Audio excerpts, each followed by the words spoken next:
किसी गांव में रामलाल नाम का एक समझदार बनिया रहता था। उसका एक छोटा सा किराने का दुकान था, लेकिन अपनी ईमानदारी और बुद्धिमानी से उसने अच्छा नाम कमा लिया था। वो का वो न केवल अपने व्यापार में कुशल था, बल्कि जरूरतमंदों की मदद भी करता था। एक दिन गांव में एक अमीर सौदागर आया। उसने रामलाल की दुकान देखी और सोचा कि वो उसकी चालाकी से उसको हरा सकता है। सौदागर ने रामलाल से कहा, रामलाल, क्या तुम मुझसे व्यापार में जीत सकते हो?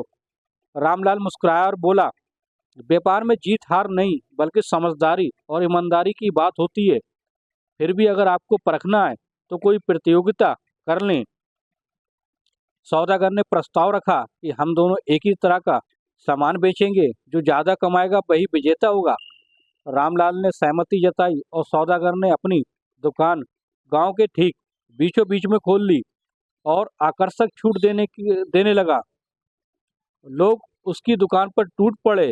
दूसरी ओर रामलाल ने कोई छूट नहीं दी, बल्कि ग्राहकों के साथ वैसा ही व्यवहार रखा जैसा वो हमेशा करता था। ईमानदारी, सच्चाई और गुणवत्ता से भरा।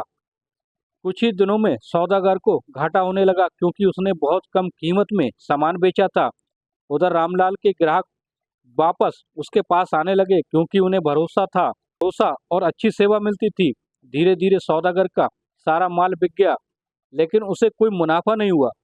आखिरकार सौदागर ने हार मान ली और बोला, रामलाल, तुमने बिना किसी चालाकी के व्यापार में मुझे हरा दिया।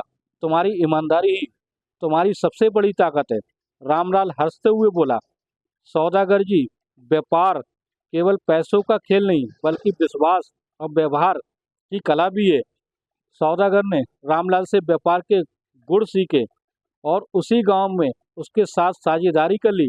इस तरह से रामलाल की अ, बुद्धिमानी और सच्चाई ने उसे न केवल एक व्यापारी के रूप में सफल बनाया, बल्कि लोगों के दिलों में